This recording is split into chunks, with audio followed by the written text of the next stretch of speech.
ট্রোলকারীদের এবার কড়া হুমকি দিলেন ঢাকাই সিনেমার জনপ্রিয় চিত্রনায়িকা শাবনূর। সরাসরি ঘোষণা দিলেন, আমি আড়ালে থাকবো না প্রকাশ্যে থাকবো সেটা আমি বুঝবো। চিত্রনায়িকা শাবনূর মানেই এক মোহের নাম। যে শাবনূর কোটি কোটি ভক্তের মানুষ পথে নিপুণ এক অভিনেত্রী হিসেবে বসে আছেন। এখন পর্দায় না থাকলেও জনপ্রিয়তায় এতটুকু কমেনি তার। সোশ্যাল মিডিয়াতে প্রায় সৌন্দর্যের দ্যুতি ছড়ান তিনি।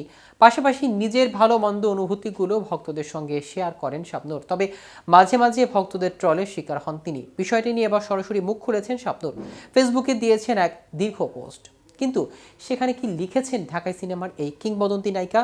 বিস্তারিত থাকছে আজকের প্রতিবেদনের বাকি অংশে। সোমবার নিজের ফেসবুকে একটি ছবি পোস্ট করেন শাবনূর। সেখানে খানিকটা খোলামেলাভাবেই দেখা মেলে তার। পাশাপাশি অভিনেত্রীর মুটিয়ে যাওয়া লুক ফুটে উঠেছে। ফলে ভীষণ হতাশা হন শাবনূরের ভক্তরা। শুধু তাই নয়, ভক্তরা ট্রলও করেন শাবনূরকে নিয়ে। অবশেষে বিষয়টি নিয়ে মুখ খুলেছেন তিনি। এক ফেসবুক পোস্টে সবার উদ্দেশ্যে কিছু কথা বলতে চাই শিরোনামে একটি পোস্ট দিয়েছেন শাবনূর। পোস্টে তিনি লিখেছেন, অনেকে হয়তো জানেন যে আমি আমার সোশ্যাল মিডিয়ায় নিজের মতো করে হ্যান্ডেল করি, কোনো অ্যাডমিন নিয়োগ দেয়নি। আমার যখন যেটা ভালো লাগে, নিজের ব্যক্তিগত পছন্দ বা বিশেষ কোনো আনন্দ বেদনা বিষয়ে থাকলে তা সবার সঙ্গে শেয়ার করতে সোশ্যাল মিডিয়া যুক্ত হয়েছি। যে ছবি বা ভিডিও পোস্ট করি সেগুলো নিয়ে অনেকেই বিভিন্ন মন্তব্য করেন। এমনকি কেউ কেউ আমার ড্রেস আপ নিয়ে উদ্ভট প্রশ্ন তোলেন। অস্ট্রেলিয়াতে আমি সচরাচর ক্যাজুয়াল ড্রেস আপ পরতে অভ্যস্ত এবং এতে স্বাচ্ছন্দ্য বোধ করি। আর কে কি পরবে সেটা তার ব্যক্তিগত পছন্দের ব্যাপার, তাই না?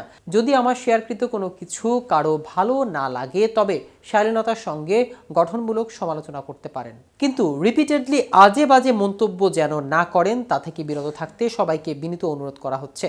আর একান্তই যদি আমার অ্যাক্টিভিটিস আপনাদের কারো পছন্দ না হয়, তবে আমাকে ফলো না করলেই পারেন। যারা আমার ওয়ালে এসে বিরূপ মন্তব্য করেন, তারা আবার দেখি আমার নামে বিভিন্ন অ্যাকাউন্ট খুলেছেন, পেজ চালিয়ে আমার পোস্ট করা ছবি ও ভিডিও নিয়ে আবার ব্যবসা করছেন। আমাকে পুঁজি করে অনেকেই সামাজিক যোগাযোগ মাধ্যমে ভাইরাল হচ্ছেন, রমরমা ব্যবসাও করছেন। তা করেন, কিন্তু আমার এখানে এসে ভণ্ডামি করছেন কেন? কেনই বা সংঘবদ্ধ হয়ে খারাপ মন্তব্য করতে যাচ্ছেন? এদের আবার কেউ কেউ আমাকে আড়ালে চলে যেতে বলেন। এই ডিজিটাল যুগে এসেও মানুষ এসব জ্ঞান দেয়। আমি আড়ালে চলে যাব না, প্রকাশ্যে থাকবো সেটা আমি বুঝবো। অন্যের প্রতি আমার দৃষ্টিভঙ্গি, আচার ব্যবহার, কথা বলার ভাষা, এইসব ব্যাপারগুলো আমাদের পারিবারিক মূল্যবোধ ও পারিবারিক শিক্ষা পরিচয় বহন করে। মন্তব্য করার ক্ষেত্রে আমরা যেন একে অন্যের প্রতি শ্রদ্ধাশীল হই। সবাই ভালো থাকবেন।